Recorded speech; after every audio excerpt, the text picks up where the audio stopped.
빛이신 예수 그리스도 제목으로 함께 말씀하도록 하겠습니다.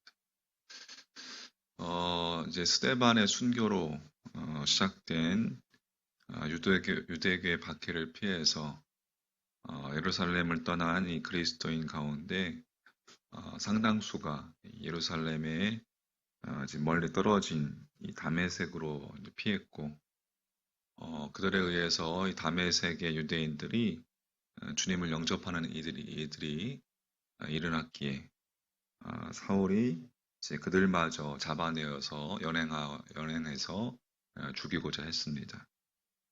3절, 4절 말씀 보면 사울이 길을 가다가 다메섹에 가까이 이르더니 호련히 하늘로부터 빛이 그를 둘러 비추는지라. 땅에 엎드러져 들으며 소리가 있어 이르시되 사울아 사울아 내가 어찌하여 나를 박해하느냐 하시거늘. 호련히 하늘로부터 갑자기라는 의미죠. 갑자기 하늘로부터 빛이 쏟아지더니 그 빛이 사울을 휘감았습니다. 그 빛의 기운이 얼마나 강했던지 땅바닥에 엎드릴 수밖에 없었던 사울이 자신의 이름을 부르시는 음성을 듣고 당신이 누구냐고 묻습니다. 5절 말씀에 대답하여 주여 누구시니까 이르시되 나는 네가 박해하는 예수라. 이 땅에 구원자로 오셔서 인간의 죄값을 대신 치르시기 위해 십자가의 제물로 돌아가셨다가 사흘째 되는 날 죽음을 깨뜨리시고 부활하신 그 주님께서 사울에게 빛으로 나타나신 것이었어요.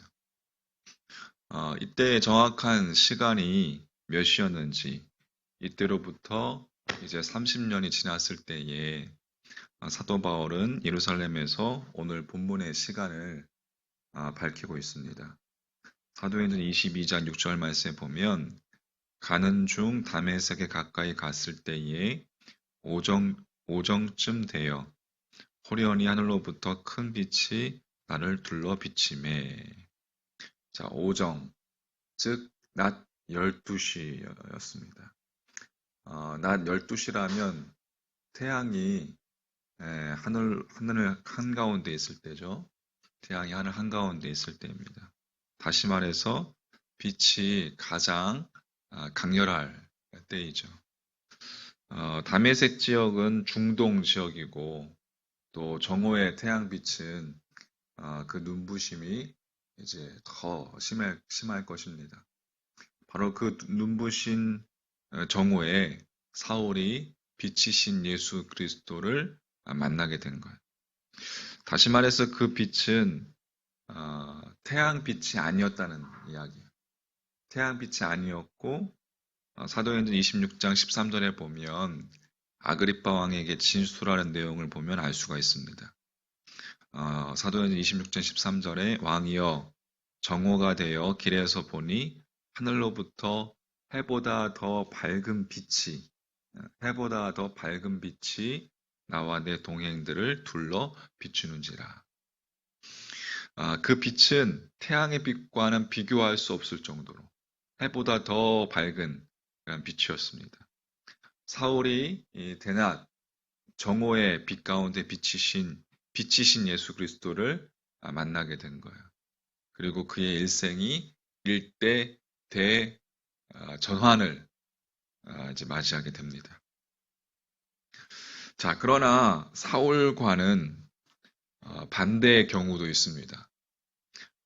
대제사장을 비롯한 이 유대 최고 종교 지도자들은 자신들의 기득권을 위협하는 예수님을 국사범으로 이제 죽이기 위해서 로마 총독 빌라도에게 끌고 갔어요. 빌라도가 예수님을 신문하고 신문하면서 진리가 무엇이냐라고 물었습니다. 이 진리이신 주님을 향해서 진리가 무엇이냐라고 물은 거예요. 빌라도가 그 순간 진리 앞에 있으면서도 생명이신 그 진리의 생명에, 진리의 인격에, 진리의 향기를 전혀 빌라도는 인식하지 못하는 인간이었습니다. 예수님께로부터 아무런 죄도 찾지 못했지만 예수님을 석방시킬 경우에 밀란이 일어날까봐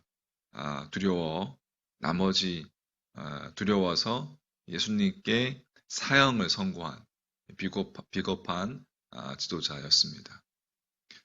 요한복음 19장 13절 14절 상반절에 보면 빌라도가 이 말을 듣고 예수를 끌고 나가서 돌을 깐 뜰, 히브리 말로 가바다에 있는 재판석에 앉아 있더라.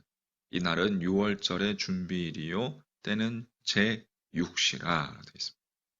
그러니까 빌라도가 진리이신 예수님을 향해서 진리가 무엇이냐 라는 어처구니 없는 그 질문을 행한 시각이 바로 제6시 유대 시간으로 정오였습니다.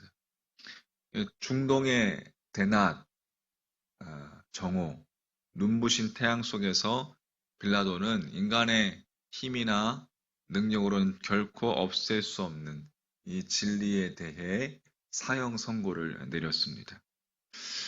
그러나 똑같은 중동 지역, 똑같은 정오, 똑같은 눈부신 태양빛 속에서 사울은 빛이신 예수님을 만남으로 새롭게 거듭나는 인생의 대전환점을 맞이했습니다.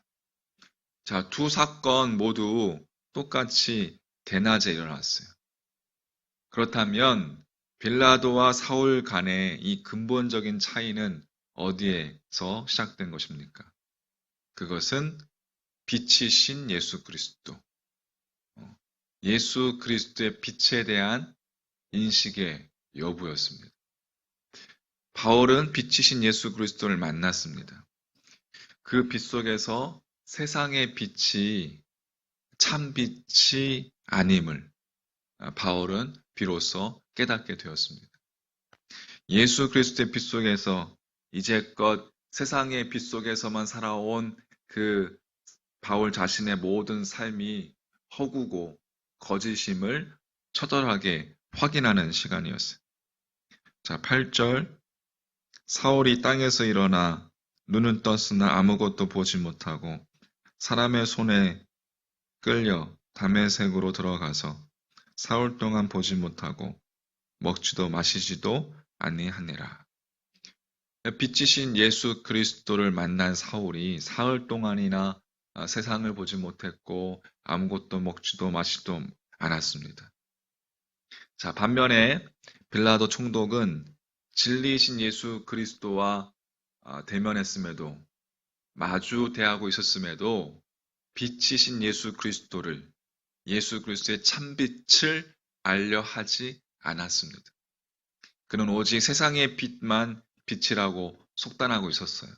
그래서 그는 한낮인 정오에 로마 총독의 위엄을 갖추어 예수님께 사형을 선고했습니다. 우리는 예배 때마다 사도신경을 통해서 본디오 빌라도가 예수님을 십자가에 못 박아 죽였다고 그렇게 고백합니다. 이것은 두말할 것도 없이 이 세상의 빛만을 빛이라 착각했던 그 빌라도의 그릇된 판단에 대한 우리들의 고발입니다. 중요한 것은 우리도 이 예수 그리스도의 빛 속에 거하지 않으면 우리가 한낮에 행하는 모든 일은 실은 빌라도가 대낮 정오의 진리를 짓밟은 그 어리석은 행위와 전혀 다를 바가 없다는 것입니다. 태초에 세상은 여러분 혼돈하고 공허하고 흑암으로 뒤덮여 있었어요. 한마디로 온 세상이 카오스, 무질서의 상태였습니다. 하나님께서 그 카오스의 세상에서 제일 먼저 빛이 있으라 명령하셨습니다. 그 빛에 의해서 카오스는 코스모스로, 질서로 바뀌게 된 거예요. 카오스를 코스모스 되게 한 빛이 태양빛을 이해하게 하는 것이 아닙니다. 하나님께서는 그 후 나흘째 되는 날 태양을 만드셨기 때문에 따라서 인간의 혼돈과 공허와 흑암, 무질서는 오직 창조주이신 하나님에 의해서 하나님의 빛에 의해서만 코스모스, 질서로 승화될 수 있다는 것입니다. 자, 오늘 정리해보면 내가 주님을 믿는다면서도 우리가 예수 그리스도의 빛 속에 거하지 않는다면 우리의 한낮은 어두운 밤일 수밖에 없습니다. 우리가 카오스를 헤매고 있는 우리의 삶을, 무질서한 우리의 삶을 당신의 빛으로 코스모스, 질서 되게 해주시기 위해서 이미 주님께서 빛으로 우리에게 임하여 계시기에 우리가 그 빛을 만날 수 있습니다. 요한복음 12장 46절 나는 빛으로 세상에 왔나니 무릇 나를 믿는 자로 어둠에 거하지 않게 하려 함이로라. 자, 이 하루도 생명의 빛, 생명의 근원 되신 주님의 진리의 빛이 여러분과 우리 심령에 가득, 우리 심령 가운데 비추어져서 우리 안에 있는 어둠을 몰아내고 무질서한 우리의 내면이 질서의 사람으로, 빛의 사람으로 거듭나기를 주님의 이름으로 간절히 축원합니다. 아멘.